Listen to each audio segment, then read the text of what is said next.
I want to talk to you about getting your offer accepted. So in today's market, right now it's very competitive, and everyone needs to understand there is a gatekeeper there. That gatekeeper is the listing agent. I just had a listing this last weekend that received 12 offers after the weekend was done, and only 4 agents gave me a call to try to find out what the seller really wanted. And so this blows my mind because you can get the answers for the test so you can pass. If we're doing due diligence for our clients, then what we need to do is we need to come up with a script. And so I have a script for you on what you should say to a listing agent and what information you should obtain so you can come back and write the most competitive offer. Our goal in real estate is not to just sit there and throw blind offers out. If that is the home of your client's dream, then let's put in the work. Let's find out what it is that that seller really wants, and let's bring that back to our buyer. Because if our buyer can then take that information and utilize it, why not, right? And so I've come up with this script, and this is a script that you should utilize after you have done the showing, your client really wants the property, because again, you don't want to sit here and get somebody all excited and amped up about your offer and then you never submit one, right? So that's why I'm saying you need to go and show the property first. Once you show the property and then you understand that your client really wants it and they're willing to do what it takes, then at that point you have to come out and find out what it takes. And so the phone calls intro, you need to answer 2 things.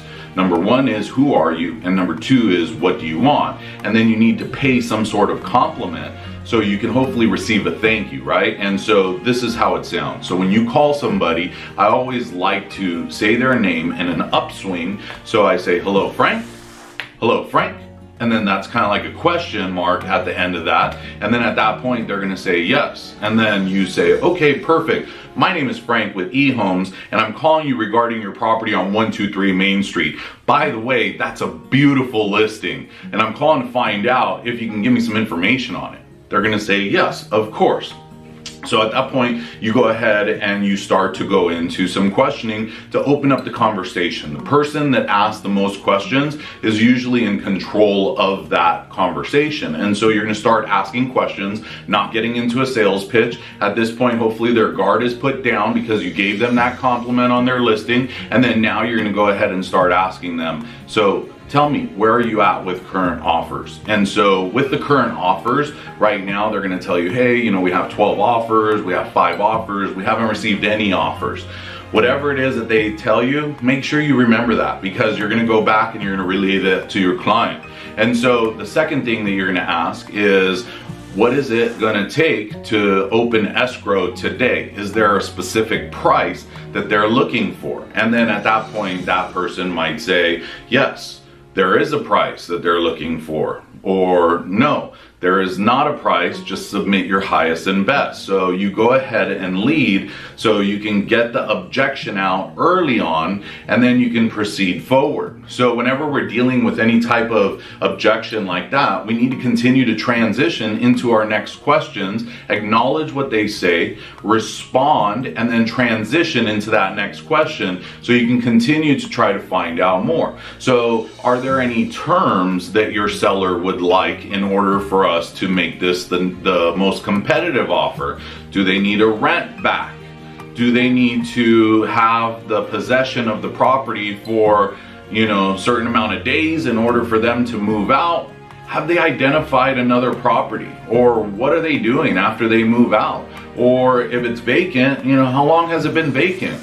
Okay, great. And so then you start to move into the next question, which is, if I were to submit an offer, say $30,000 above asking price, because at that point you should have already gauged your client and understand maybe where they're competing at. If they've already submitted offers, you have that experience behind you to make these kind of statements. But then now you're going to say, well, if we were to submit an offer, you know, say $30,000 above asking price, would that make us the strongest offer? Now at that point they might say, hey, I already told you that I am not going to let you know. But at that point you're going to acknowledge, okay, I totally understand, I'm just trying to, and then you're going to respond, help my client out to put them in the best position possible, as well as help out your seller to get them what it is that they're looking for. So make it about them, and then you're going to transition into the next question, which is like a step backwards, but now you're going to start to refer to them and what they expect when you guys are going into the transaction. So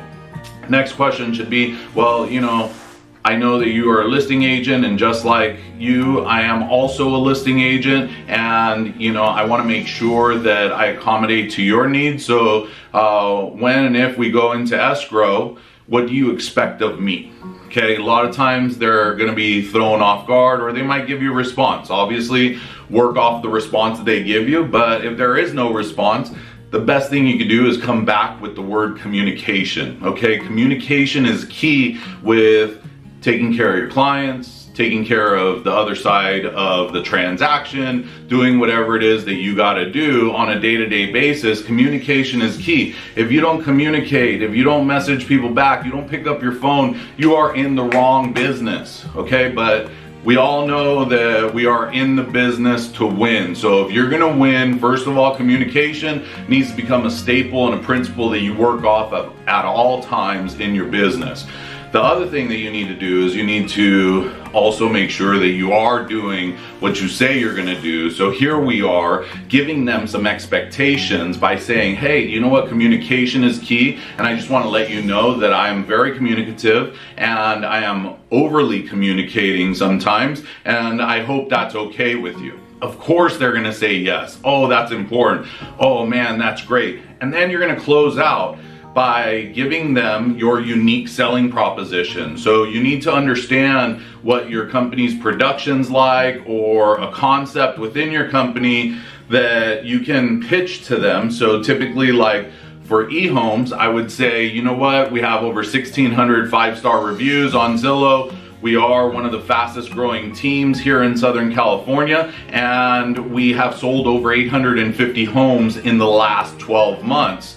I also want to let you know that we work with some of the best lenders, and also too, the last thing is that we have a team model here, and so we have a great transaction coordination department, we have an awesome sales manager, and we have all of the things necessary to make sure that we close this transaction for you on time.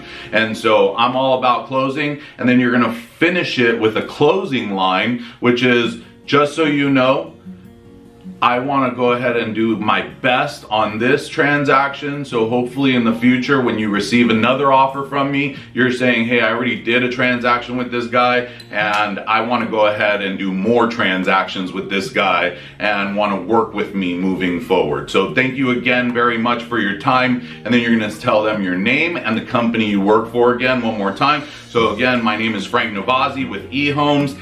Thank you so much for your time. I look forward to submitting the offer. Then you're gonna ask for permission to follow up, and you're gonna do what you say you're gonna do. So is it okay if I follow up with you after I submit the offer? They're gonna say yes, and then you're gonna call them again after you submit the offer. So now you have a second opportunity to talk to them.